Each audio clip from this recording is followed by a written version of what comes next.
Esse canal é patrocinado por Sport Center Outlet Ilha. Sua marca preferida está aqui. E Malbi, a melhor design gráfica para a sua marca. Fala galera, nós somos do canal Dedé Podcortes, então dá uma força aí, se inscrevendo, curtindo e compartilhando. Valeu, um abraço.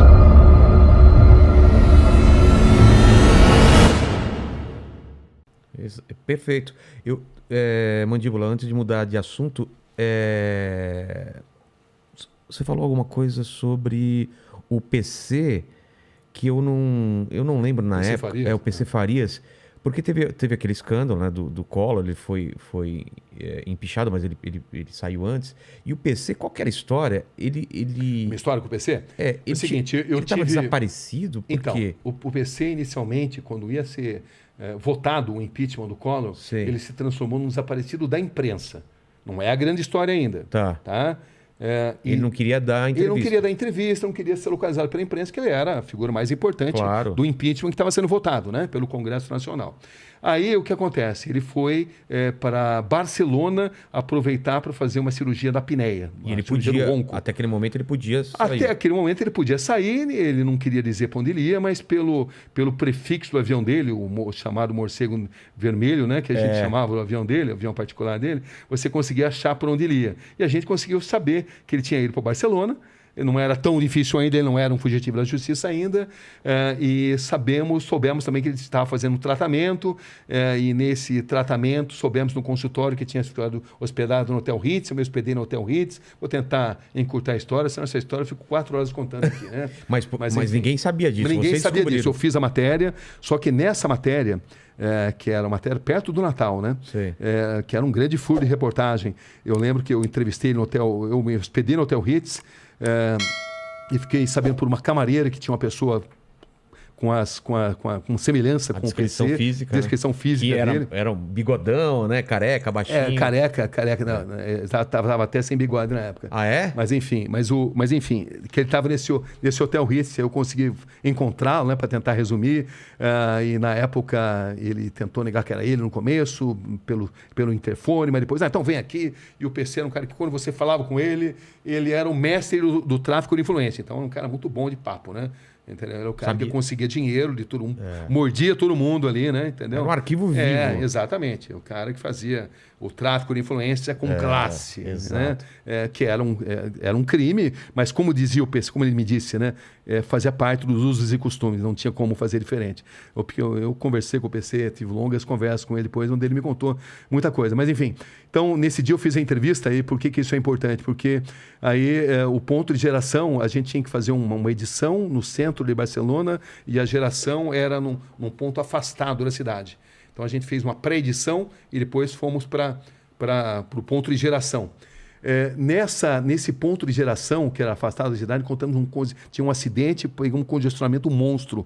Resultado, chegamos ali 5 minutos depois de terminar o Jornal Nacional. Conseguimos gerar matéria, para encurtar a história, né? Tá. Entendeu? E aí não deu para entrar? E aí a Globo ficou na época no dilema, no Jornal Nacional. Colocamos uma edição extraordinária e esperamos amanhã. Eles decidiram esperar pelo dia seguinte. Me perguntaram, tem mais algum jornalista? Falou, eu não vi, mas eu não posso assegurar.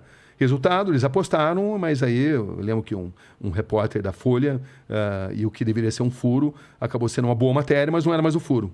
Mas só que nesse dia, que não era a fuga do PC ainda, certo? Ele era um fugitivo da imprensa. Eu tive acesso às pessoas que cuidavam de toda a estrutura dele.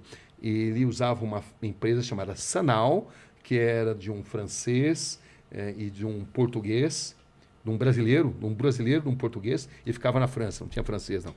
Ela ficava, a Sanal, ela tinha sede na França, e era de um português e de um brasileiro em sociedade. Enfim, e eu vi quem que cuidava dos passos dele. Bom, por que isso é importante?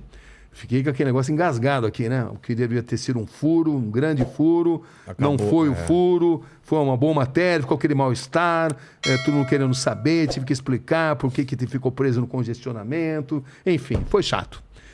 Mas me deu a força necessária para 6 meses depois, quando ele se torna um fugitivo da justiça, aí ele fugiu da Polícia Federal.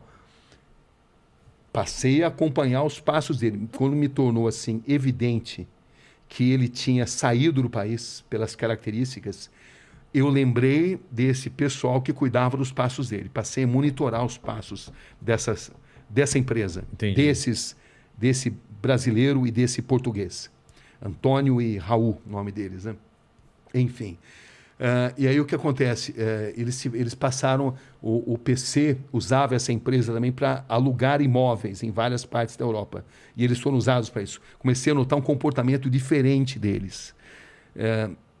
Me passou assim, a imagem clara de que eles tinham algo a ver. Quando eu ligava, eles negavam terminantemente. Eu lembro de uma última conversa que eu tive com esse Raul, que ele falou assim, olha, você não atende minha ligação. Eu falei, você não para de ligar aqui, eu não tenho nada a ver com o PC, inclusive me deve dinheiro, não liga mais aqui, os funcionários querem saber por que você liga aqui. Eu falei, então, mas atenda o telefone. Tá bom, atenda o telefone, mas você liga aqui antes das 8 da manhã. Eu chego às 7, fico das 7 às 8 sozinho aqui, organizando as coisas. Às 8 os funcionários chegam. Você liga, porque eu não quero falar sobre PC Farias na frente dos outros funcionários. Tá bom, mas então você atende o telefone. Isso se tornou importante num determinado momento, onde através de uma brasileira que trabalhava numa empresa de turismo, que tinha contado uma história para várias pessoas, uma história de um imóvel alugado em circunstâncias estranhas, o nome não parecia aparecer no contrato, ninguém dava atenção para ela. Todo mundo achava que era uma história da carochinha, ninguém dava atenção para ela. Para mim fez um certo sentido no começo, não tanto no começo, depois eu fiz uma certa amizade com ela, comecei a conversar muito com ela, porque num determinado momento apareceram 2 nomes escritos a lápis de pessoas que deveriam pagar o aluguel do imóvel que tinha sido alugado em Londres. Entendi. Qual era o nome? Raul. Falei, puxa, é muito, né? Porque aí depois, logo em seguida, não podia ser motorista brasileiro. A pessoa alugava, essa empresa alugava. Mas aí essa moça começou a fazer perguntas. Começou a ligar os pontos. A gente começava a conversar muito, né? Sei. E a gente combinava como é que a gente podia avançar nessa negociação. Mas aí, quando ela começou a fazer perguntas sobre minha orientação, começaram a afastá-la, entendeu? Entendi. A gente não sabia o que era, pensava em 1000 possibilidades. Passou-se a achar que poderia ser o PC a partir do momento que não podia ter motorista brasileiro. E aí isso foi alicerçado quando apareceu o nome no contrato. Para não reconhecer. Entendeu? Exatamente. Bom, resumindo a história, o PC tinha ali 2 imóveis em Londres e a gente começou ali fazer assim um trabalho de vigilância nesse endereço, só que o endereço que a gente tinha era um endereço onde ele ficava pouco e era frio, estava muito frio em Londres, você ficava ali vigiando, eu não tinha certeza, era uma possibilidade, você não tinha certeza, né? E aí a polícia chegava, o que você está fazendo aí? Mas aí eu ia ter que fazer uma viagem muito grande para cobrir Fórmula 1. Aí decidi dar um checkmate na investigação. Lembrei que o Raul tinha me falado que de manhã ele atendia o telefone.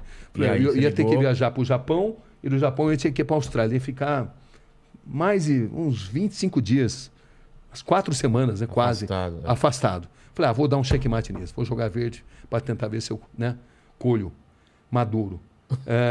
O que eu fiz? Falei, Raul, como é que vai e tal? Como é que tá? O que você quer que eu possa ajudar? Eu quero saber do PC. Puxa, mas de novo você vai usar o PC? Já falei que não tem nada. Bom, Raul, é o seguinte, ó. Você não está afirmando que você não sabe onde está o PC, né? Então tá bom, eu sei onde está o PC. Então você me diga, ele me deve dinheiro aqui. Olha, tá bom. Eu estou ligando para você o seguinte, eu tenho já a matéria pronta, ele filmado, as imagens dele, mas eu acho... Eu truquei, não tinha nada. Não tinha nada na mão. No dia anterior... Eu tinha achado que eu tinha visto naquele, ficava indo de um lado para o outro, você não podia ficar parado, senão a pessoa chegava ali, né?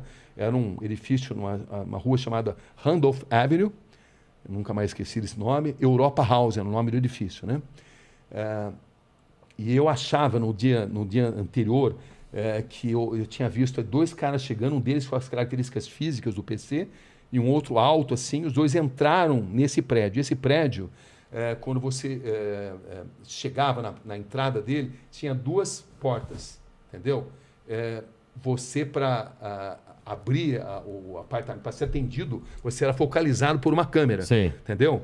Né? A pessoa te enxergava, era uma tecnologia que começava a ser usada na época, né? Estamos falando de 1993.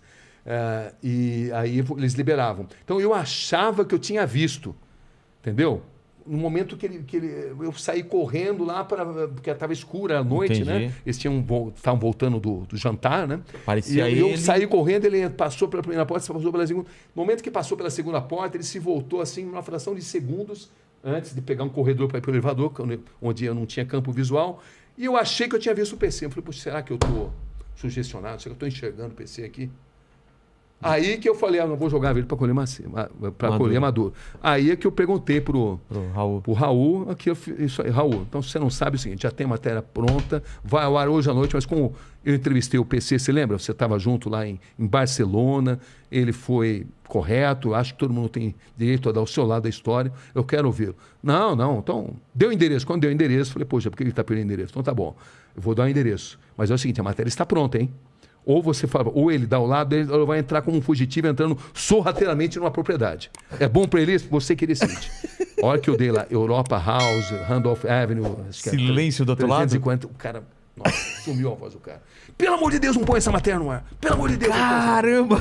Aí eu falei, poxa. Aí você já sentiu. Aí eu senti, aí eu falei assim, olha, eu tô indo pra aí, a gente vai conversar, você vai fazer uma entrevista com ele. O Raul indo pra... Então não vou pôr a matéria hoje, mas ele vai me dar uma entrevista. Não, vai dar a entrevista. Mas não põe a matéria hoje assim, não. Dessa forma dele entrando, não, tá? Eu tô indo pra aí, ele tava em Paris, tô indo pra Londres. Aí logo em seguida... Hã? O Raul estava em Paris? O Raul estava em Paris. Tá. Mas eu liguei para o Raul em Paris. Tá. Para jogar verde, para ver se ele confirmava. Aí quando ele confirmou, ele falou assim, olha, estou saindo daqui e você vai falar com ele. Você pode confiar na minha palavra. Você viu aquele dia, a gente teve um ótimo contato e acordo de cavaleiro. Você vai falar com ele. Só não põe essa matéria dele entrando no sorrateiramente. Não vou pôr, não. Eu nem tinha nada, na verdade. Claro. Mas enfim, né? 3 horas depois ele me liga e falou assim, tá tendo greve no aeroporto aqui e eu tô tendo que ir pra Bélgica. Falei, putz, esse cara vai fugir. Esse cara é mentira. Falei, botei lá dois amigos meus, o arquivista e um cara que era produtor, que estavam me ajudando que ficavam ali fazendo essa vigia, né? Essa vigilância ali no endereço. Trocando os turnos. Exato, trocando os turnos, exatamente. E ele falou, olha, vocês vão lá que o cara vai fugir. Aí depois, logo em seguida, umas 2 horas depois, eu confirmei que era verdade, estava em greve. Tá. E aí depois ele me ligou, não, eu tô indo lá, tô chegando já aqui. Para encurtar a história, ele deu entrevista num outro apartamento, ele tinha 2. Esse apartamento, razão dele aparecer pouco, é que ele tinha 2 endereços. Ele tinha um endereço apenas onde ele ia menos. Entendi. A entrevista aconteceu no 2º apartamento. Foi a maior audiência da história do Jornal Nacional. Meses depois, ele fugiu de Londres e eu fui o primeiro a chegar na Tailândia. E aí depois eu fui também o primeiro a entrevistar o Collor, depois o impeachment, que foi uma entrevista de uma audiência que deu muita repercussão também, né? E você tira ele do sério? Tiro ele do sério, foi uma das melhores matérias, a Veja elegeu como matéria do ano e tal. Nesse dia, nessa matéria, eu entrevistei o PC, onde tive uma conversa longa com ele, aonde eu estou assim muito convencido, né? Que ele falava que ele se sentia injustiçado porque ele era o único que tinha pago. Ele me deu a entender que a dona Elma tinha sido envenenada. Caramba. Não falou isso com todas as letras, mas me deu a entender. Eu entendi dessa forma. Nas entrelinhas. Nas entrelinhas. Enfim, são coisas que você pode provar, mas que enfim. E ele falou o seguinte, né? Exatamente, olha, tem um dinheiro muito grande e ele achava que pelo fato dele ter sido o único que tinha sido preso, que tinha sido pago mesmo, tinha pago um alto preço, né? Que né?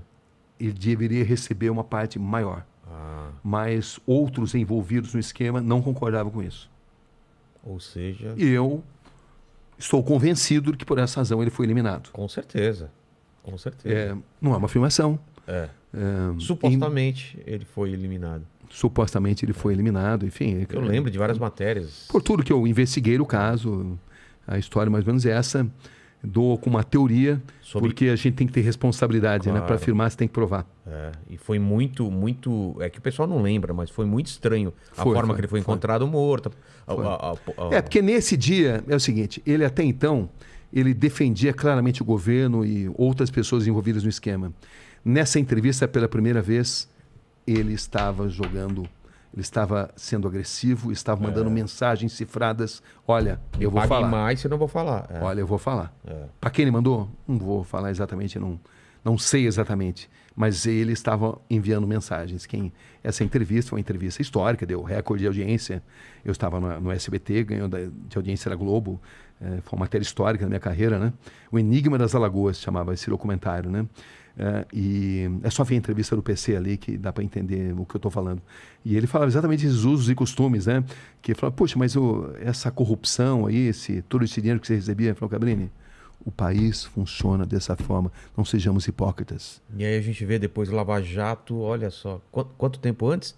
Estamos falando de 93. 93. Não mudou muito, né? É. Ou escalou até, né? Exatamente. Caramba. 93 quando eu localizei, né? A morte dele não. A morte dele foi em 95. Foi 2 anos depois. 2 anos depois.